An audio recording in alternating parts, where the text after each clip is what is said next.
So Lisa, my wife, came to me a couple of days ago and said, "This is so exciting. Larry Page is going to build flying cars." And I said, "Exciting? That's a terrifying thought. Do you really want everybody and their brother flying around?" So what's the story with flying cars? Stacey, if you don't mind, I wrote a column on this, and I'd love. My frame of reference is the Jetsons and So you go right ahead.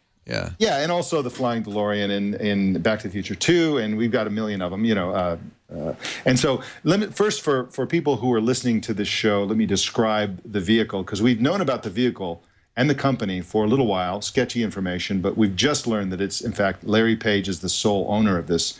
Oh, it's not just he's invested in the competitor, right?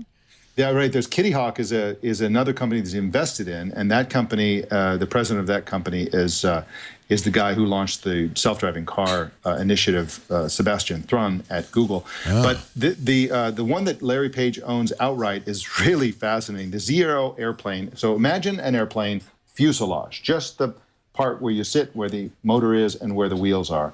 And then on that, on the very back and top, there's a wing that curves down to the back. And in the very, very front, there's another wing that's on the bottom. And then there's a sort of two upside-down pontoons on either side. And there are 4 propellers on each side that are slightly at different angles, and 2 propellers in the back providing forward thrust. This looks like something you would see in a Tom Swift novel from 1936 as the future. But Larry Page, and I did a lot of research on this, and I hate to say it because I often come across as a Google fanboy, but Larry Page has the best so-called flying car out there, and then here's why. Yeah, he's got a G6. That's the best flying car, a private jet. Right. These little propellers are part of what makes this possible, and the other part is self-flying. So start with the propellers. I think that's key, by the way, the self-flying technologies. Otherwise, you've got people flying into each other above your head. They will never let you control an airplane in your neighborhood. That is never going to happen.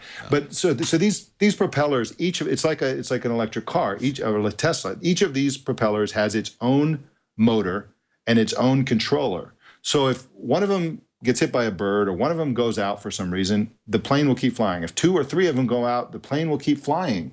It's not depending on one engine or one motor or one propeller. Very reliable would be a very high priority for something like this if there's hundreds above me. Exactly. And one of the most wonderful things about this is he's shooting for the mass market. So he's really shooting for an affordable airplane that will essentially be, it'll cost as much as a pretty high-end car. Like a Tesla, like 130, 150, something like that.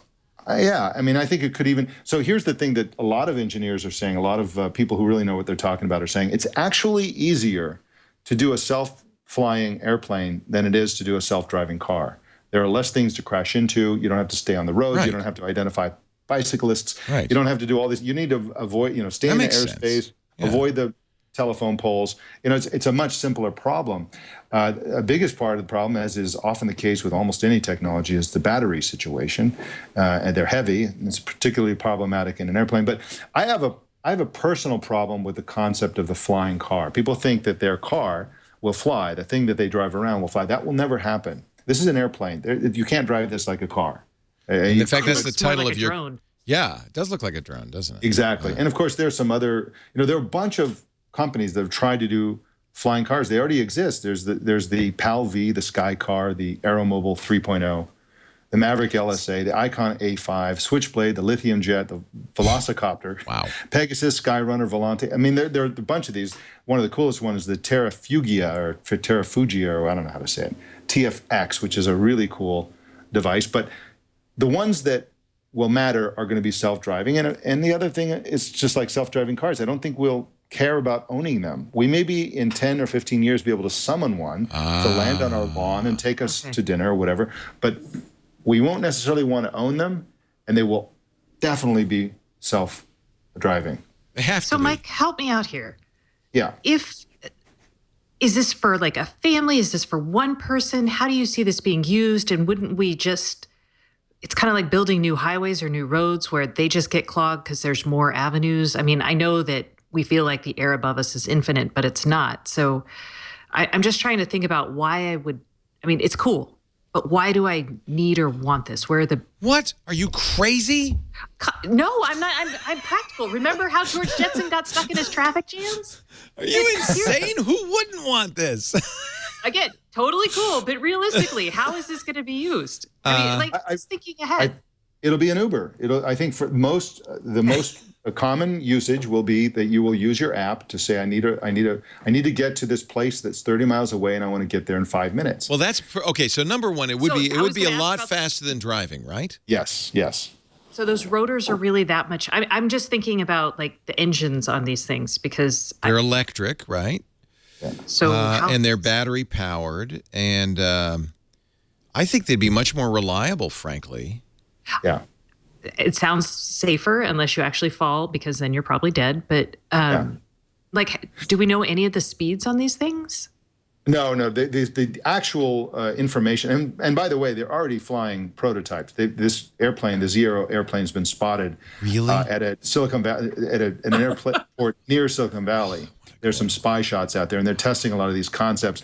This is years and years away, but let's say 15 years into the future, I think it's perfectly reasonable to just have flying cars or these self-driving airplanes to be landing, take you someplace, and come back, and it won't cost a fortune. It might cost $50 or $100 or something like that.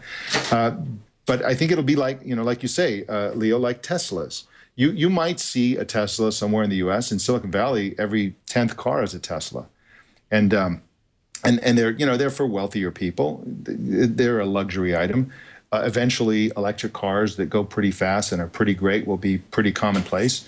It'll trickle down, I guess, is the way to look at it. But this Zee.Aero project, Larry Page is really aggressively driving for an affordable, everyday family airplane. And if you don't have to own it, something over 6 figures isn't necessarily a game breaker. Although I think the first ones, just like the Teslas, will be for affluent, very affluent people. These are, by the way, vertical takeoff and landing, right? So you don't have to have a runway.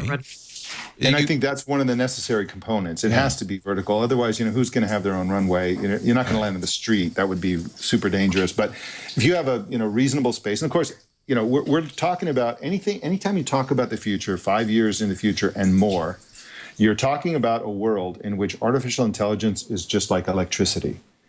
It's just in everything. And that's another thing Kevin Kelly said. I just did a triangulation with him. That's exactly his point.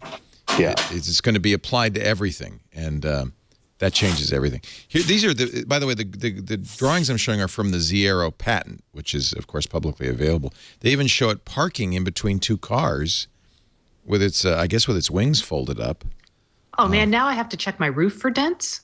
That's going to be terrible. You dinged my roof. Can you imagine somebody hovering in over you and saying, "Pardon me, do you have any Grey Poupon?"